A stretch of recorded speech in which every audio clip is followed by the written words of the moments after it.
আলাইকুম প্রিয় দর্শক, সবাইকে এনটিভি আইনের অধিকার অনুষ্ঠানে আমন্ত্রণ জানাচ্ছি। আশা করি সবাই খুব ভালো আছেন, সুস্থ আছেন। তো দর্শক, আমরা আইনের অধিকার অনুষ্ঠানে সবসময় মতো আমন্ত্রণ জানাই আমার honourable guest barrister and solicitor Abu Mohammad Manju Hasan Reza ভাইকে, এবং রেজা ভাইয়ের কাছ থেকে আপনারা ইমিগ্রেশন এবং অন্যান্য যে কোনো আইন সংক্রান্ত পরামর্শ নিতে পারেন। তো আজকে আপনারা ফোন কল করতে পারেন, স্ক্রিনে যে নাম্বারটি দেখছেন এই নাম্বারে আপনারা ফোন করে কথা বলতে পারেন, রেজা ভাইয়ের সাথে আপনার প্রশ্ন রাখতে পারেন। বিষয় সংক্রান্ত প্রশ্ন নিয়ে আশা করি আপনারা আমাদের সাথে থাকবেন। তো সবাইকে আমন্ত্রণ জানাচ্ছি আজকে আইন অধিকার অনুষ্ঠানে। চলুন সবাই মিলে আজকে আইন অধিকার অনুষ্ঠানে রেজা ভাইকে আমন্ত্রণ জানাই। আসসালামু আলাইকুম রেজা ভাই। আসসালাম, কেমন আছেন? জি ভালো আছি, আপনি কেমন আছেন? একটু শারীরিক দিক দিয়ে অসুস্থ ছিলাম, কেবল একটু রিকভার করছি, আছে মোটামুটি। তো দর্শকদের সবাইকে এই ইংরেজি নববর্ষের শুভেচ্ছা। আর এর মধ্যে তো বাংলাদেশ নির্বাচন হয়ে গেল, আবার আমরা যারা বিজয়ী হয়েছেন তাদেরকে অভিনন্দন জানাই। এবং সরকারের সামনে এখন খুব বড় চ্যালেঞ্জ, আমরা বলবো যে এখন বর্তমান সরকারের সামনে সুশাসন নিশ্চিত করাটা একটা বড় ইস্যু হয়ে দাঁড়াবে। এবং আমাদের যে আন্তর্জাতিকভাবে মানবাধিকার লঙ্ঘনের অনেক অভিযোগ আছে বাংলাদেশের বিরুদ্ধে, আমি মনে করি নতুন সরকারের দিকে দৃষ্টি দেবেন। হ্যাঁ, আশা করছি। তো আমরা আজকে ফোন করে চলে যাই ভাই। হ্যাঁ, তো দেখি যদি আমাদের কোনো দর্শক এখন আমাদের সাথে আছেন কিনা। হ্যালো। জি জি, আমি একটু কথা বলতে যাচ্ছিলাম রেজা ভাইয়ের সাথে। জি রেজা ভাই শুনতে পাচ্ছেন, আপনি প্রশ্ন রাখুন দর্শক। জি জি, আপনি টিভি ভলিউম মিউটে দিয়ে আমাদের সাথে কথা বলবেন। উনি শুনতে পাচ্ছেন, প্রশ্ন করুন। জি জি, আমি বলতে যাচ্ছিলাম রেজা। আচ্ছা, ওই আমি মানে আমার প্রায় 16 বছর হয়েছে দেশে, বুঝছেন? জি, একটু জোরে বলেন ভাই, আপনার বাইরে পিছনে আওয়াজের জন্য আপনি টিভি ফলো করলে আমাদের সাথে কথা বলতে পারবেন না। জি, ও শুনছেন ভাইয়া? জি, হ্যালো। জি, আমি ওই তো আমার এখন পর্যন্ত তারা কিছু জানাই নাই আর কি, মানে আমি আর কাগজপত্র ঠিক করিনি, বুঝছেন নিকিতা? সরি ভাই, আমি কিছু বুঝলাম না। আপনি বলেন আপনি 16 বছর এই দেশে ছিলেন, তারপরে আপনি অ্যাপ্লাই করেছেন। 16 বছর এই দেশে আছি, বুঝছেন? কোনোদিন যাই না আর কি দেশে বাড়ি। জি, তো আপনি কিসের জন্য অ্যাপ্লাই করেছেন, কি অ্যাপ্লিকেশন করেছেন, কেন করেছেন? দর্শক, আপনি টিভি মিউটে দিয়ে আমাদের সাথে কথা বলতে হবে, আদারওয়াইজ আপনার কথা আমরা কিছু বুঝবো না।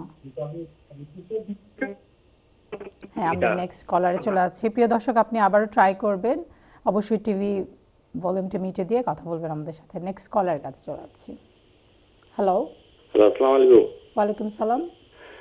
আমি একটা জিনিস জানতে চাইছিলাম। আমার এক ভাইয়া এই 14 বছর ধরে ওদের সাইছেন, 2-1 বছর আগে তাই ধরা খাইছিল, খাইয়া তাই এই আমার মনে হয় এফআইআর মারছিল, মারা বাদে তারা রিফিউজ করছে, ভাইয়া আপিলও করছিল, তারা রিফিউজ দিলাইছিল, বাদে সাইনও মনে হয় আসলা তাই আর গেছেন না। লাস্ট নাইট তাই আবার ধরা খাইলিছ নি, এখন কিতা করা যায় একটা দিন হইতা? এখন তো আসলে কিছু করার তো কিছু নাই। এমন হতে পারে আপনার ভাইকে তারা আবার ছেড়েও দিতে পারে, কারণ যাদেরকে তারা ধরে এদের সবাইকে যে ধরে পাঠায় দেয় তা না। যাদেরকে ধরে তাদের ধরেন 10%-এরও কম লোককে তারা পাঠায় দেয়। এমন হতে পারে আপনার ভাইকে তারা আবার সাইনে যাওয়ার জন্য বলে আবার ছেড়ে দিতে পারে। যদি তারা ছেড়ে না দেয় তবে আপনি জামিনের জন্য যাবেন, আর তারা যদি তার জন্য ট্রাভেল ডকুমেন্ট ইস্যু করে তাকে পাঠিয়ে দিতে চেষ্টা করে, সেক্ষেত্রে যদি আপনি নতুন কোনো অ্যাপ্লিকেশান থাকে তাহলে নতুন কোনো অ্যাপ্লিকেশান করতে পারেন। যেটার জন্য দেখতে হবে যে আপনার ভাইয়ের আসলে কোনো গ্রাউন্ড আছে কিনা। আপনি তো তার সম্বন্ধে কিছু বললেন না।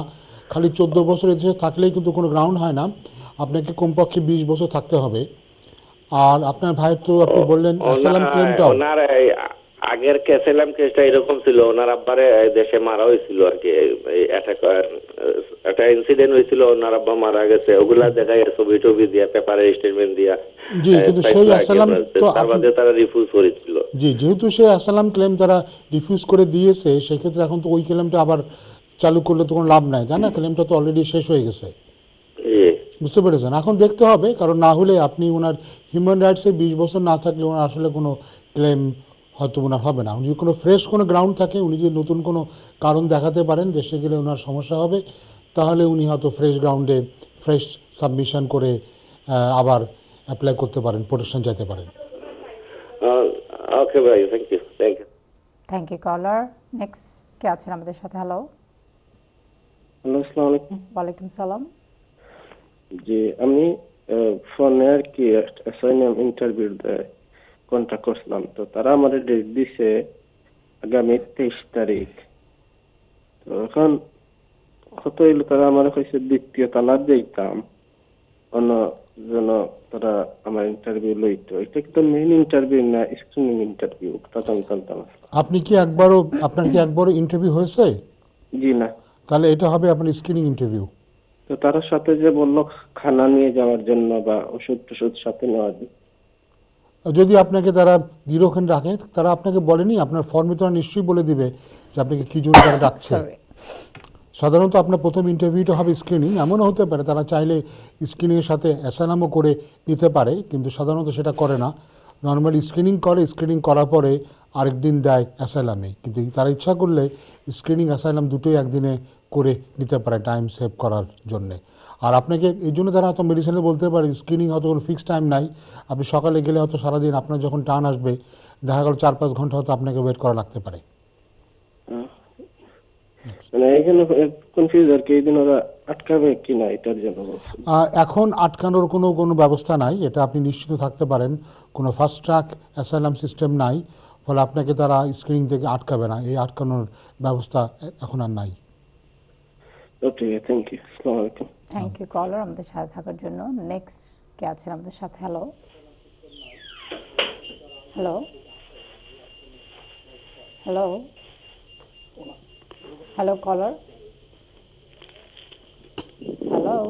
হ্যালো, আসসালামু আলাইকুম। ওয়ালাইকুম সালাম। হ্যালো। জি, আমরা শুনতে পাচ্ছি, আপনি প্রশ্ন করুন। জি, আপনাদের কাছে আমার একটা প্রশ্ন ছিল।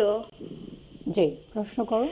যে আমার প্রশ্ন হলো, আমি স্পাউস ভিসায় এই দেশে আসছিলাম 2015-এ 6th of February। তো 2026 February তো আমার 5 years হয়ে যাবে। জি, তো আমি কি এই তখন আইএলআর এর জন্য ইয়ে করতে পারবো, অ্যাপ্লাই করতে পারবো, নাকি এক্সপায়ার পর্যন্ত অপেক্ষা করতে হবে? সরি, আপনি কোন পর্যন্ত অপেক্ষা করবেন আমি ঠিক বুঝলাম না, আপনার সেকেন্ড পার্টটা বুঝলাম না প্রশ্নের। যে আমার প্রশ্ন হলো, আমি স্পাউস ভিসায় এসেছিলাম এই সেটা দেশে। ওগুলো আমরা বুঝতে পেরেছি। আপনাকে প্রথমে তারা দিয়েছিল 33 মাসের ভিসা, তাই তো?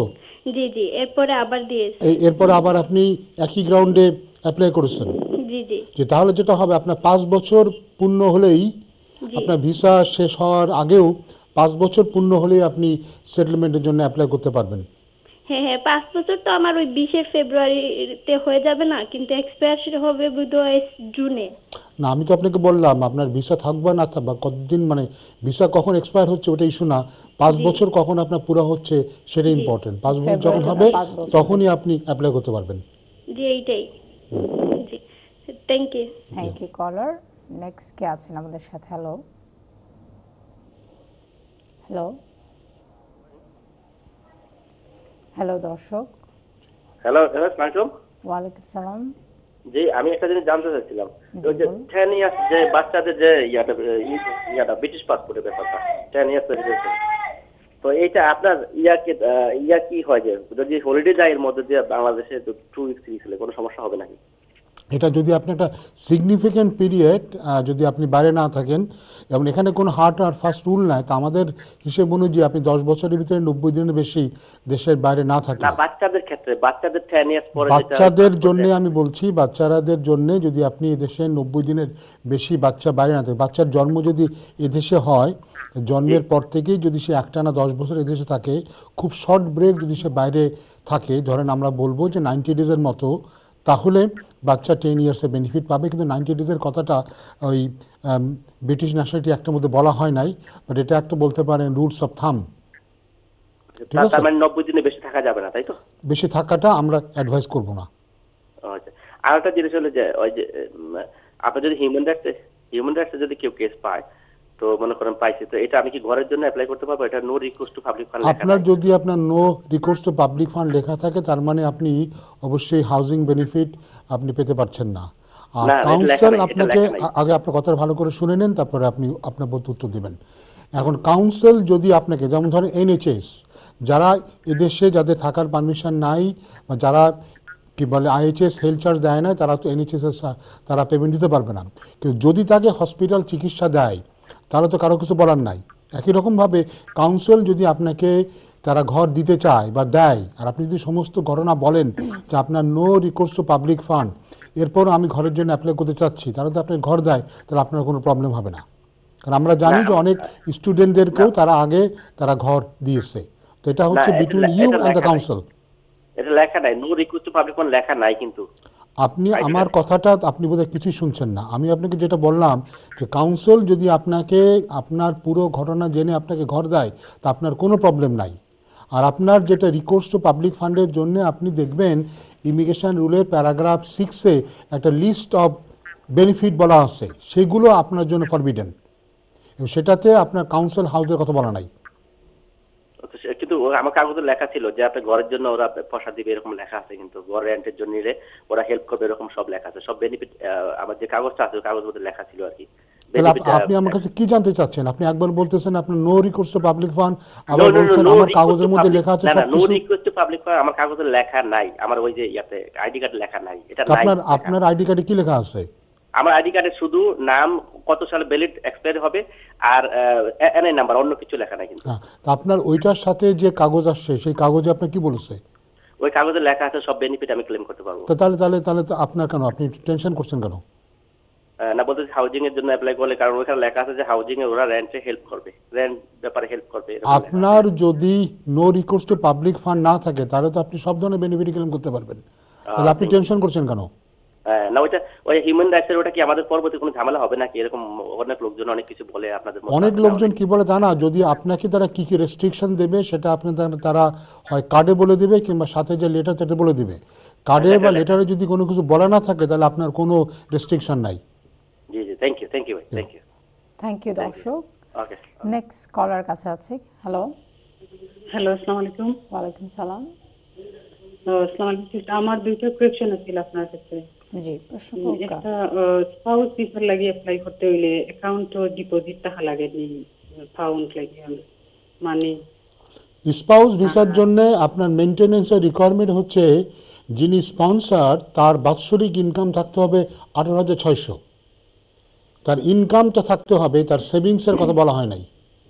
আর সেভিংস হলে যদি তার ইনকাম না থাকে তবে সেক্ষেত্রে সেক্ষেত্রে তার 62,500 পাউন্ডের সেভিংস থাকতে হবে যদি তার ইনকাম না থেকে থাকে।